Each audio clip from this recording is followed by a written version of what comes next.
I wish I can go to my hometown and maybe hang out with my best friends. That might kill the loneliness I have to deal with here. You sighed and wiped your tears, but you flinched after someone spoke from behind. Please allow me to do that. I am the reason behind it. I promise not to create any mess like that, he said while holding your hand. It's been 1 month now. You hugged him, making him smile, but his smile faded after your words. Jay is coming from behind. Don't show your upset face to him. He sighed and nodded. You all went to the room to make him fall asleep like usual, as it was pretty late now. Time skip after 2 hours. Thai sighed as you left after Jay fell asleep. The problem is not solving and our relationship is slowly drifting apart. Now only my Jay can help me to keep his emo with me. He slowly shook the small baby beside him. Wake up, little champ. Jay, after lots of struggles, woke up, but he started crying because his sleep was disturbed. Don't cry, or else your mom would come in. Okay, I'll get you a big packet of chocolate. Tai got shocked, seeing his little son passing him a victorious smile. But before that, Dad needs to punish his little boy. What I taught you to make me and Emo wear matching outfits and other stuff? Emo doesn't listen to me. So, not to upset her, I don't do that, Dada. My baby, do you want Emo to go away from us? He shook his head as no. Then help Dada, okay? And now do one thing. He pulled the baby on her lap and taught him everything. Soon you came rushing to the room hearing. You saw him on Thai's lap and he was trying to make him fall asleep. Emo, he came towards you as soon as he saw you. You left us when I fell asleep. But why did you wake up in between, baby? Do you want something? I had a scary dream, Emo. You will not leave me, right? You hugged the child, seeing him this upset, not knowing it was all planned by Thai to keep you with him in his room. You looked at Thai, who just looked down as you were a little suspicious of all this. Jay would not wake up at night usually, and today he did. You simply laid on the bed beside Jay and Thai beside him. Thai held your hand, which was on Jay's tummy, making you annoy and take back your hand, but he held it so tightly that you weren't able to move. You made Jay do that, didn't you? I am proud of our child. You got annoyed but didn't say anything. Jay was sound asleep till now, and you didn't want it to disturb his sleep again. You opened your eyes, feeling the sunlight hitting your face. Your breath got hicced after you saw Thai this close to you. His and your nose was touching. His hands were tightly wrapped around your waist. You looked. You tried to move a little bit, but his hold was tight. You sighed as you didn't want it to push him either, seeing him sleeping so cutely. You started thinking what to be done. You couldn't resist and planted a soft peck on his cheeks.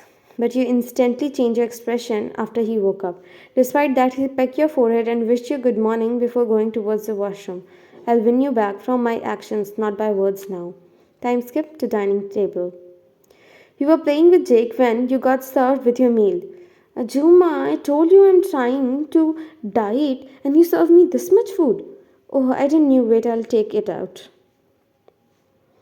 You were stunned to speak after you saw him in apron, serving. As long as you remember, he hates cooking as you do. You literally took out nothing, just 2 spoons. Yeah, because this much is enough. Eat something or you want to live on air. You glared at him after Jay ended up laughing. He sat beside you and started eating while he kept on putting food on your plate. Enough now, my tummy is full. Jay, baby, what happened when you don't drink milk, my little champ? You get, and your sweet voice turns into husky and deep one, which is a sort of pain.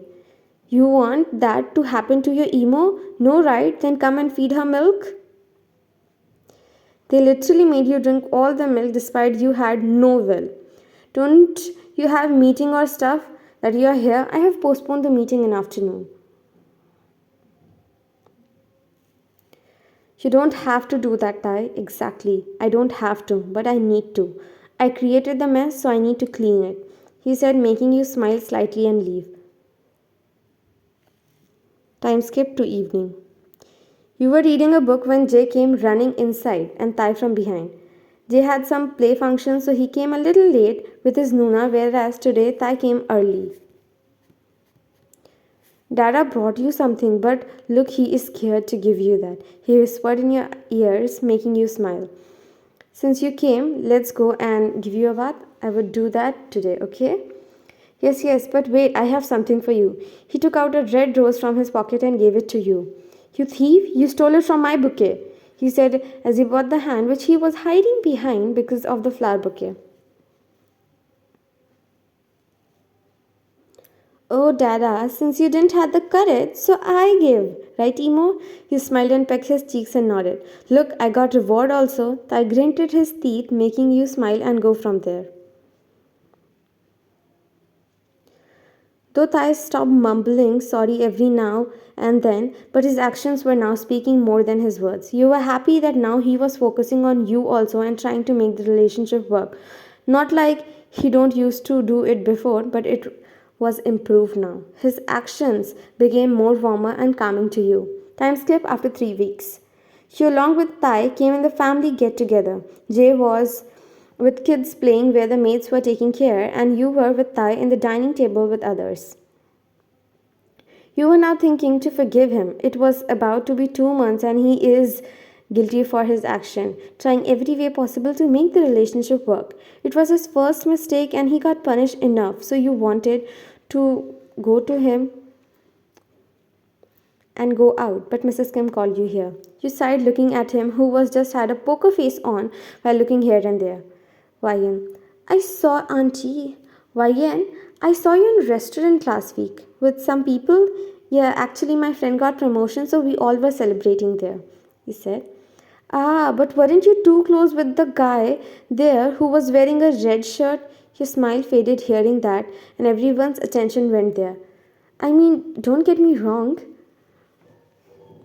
Seeing you so comfortable with him made me feel as if he was your husband, not Thai. He's my childhood best friend, so. You were embarrassed how she was trying. Oh, please don't get me wrong. I'm not trying to say that YN.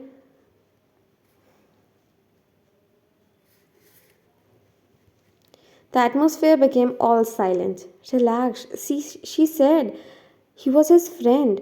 Friend means like brother, right? Before you could reply, he said, why does the word friend not enough for you, Auntie?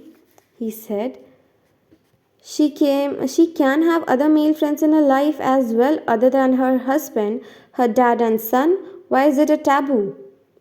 No, no, Thai, I didn't mean in that way, dear. Of course you didn't mean in that way, I know. Such nonsense and backward thinking can only come from an illiterate person, right? Now, you, not from a person like you who is literate, right? Mr. Kim couldn't help but chuckle, but he immediately covered it up with his words. Let's cheers. Why so serious, everyone? You felt so nice at the moment that you can't even say anything. You were too shocked to stand up for cheers, so Thai gave you a hand. You smiled and cheers with everyone, but you don't like making you. He chuckled and passed you some candy. You looked at the aunt who was looking red because of anger and embarrassment, just like the daughter who was beside her, who had a dream to marry Thai, but it wasn't possible. She couldn't help but to show him and hug Thai. Thank you so much, whispered to him. That was my duty, Mrs. Kim Wayan. You smiled and had dinner and left. Time skipped to mansion. You were sitting in front of mirror thinking how to start a conversation with him. Jay, baby, go to your nanny. She'll help you to get changed and have a small bath. He left, making you smug. And you, Mr. Kim, come here and help me to take off my jewelry. He looked at you being all shocked. After 2 months, you finally talked with him. Did you forgive me? You smiled and turned to him. I'll think of it if you will help me to take my jewelries off. You chuckled at his cute smile, which was rare to see. He was carefully helping you to take off the bangles, but you screamed to tease him. Yeah, slowly, that is my hand, not your mouse of your computer. Kai got more careful, but he soon realized that you were playing with him, seeing your secret smile in between. He this time forcefully pinched your skull while taking off your bangles. Yeah, what are you doing? You gasped after he came this close to you. He sat on the bed and pulled you on his lap. Nothing. I was just letting you know how the real scream comes out and how fake your old one was. Really? And that old one made you feel so guilty. Did it not? I should give you good reason to scream, shouldn't I? If you like it this much. What do you mean? He smirked, leaning towards you. Should I practically show you what I mean? Keep your hand on his chest. I didn't forgive you yet. Really?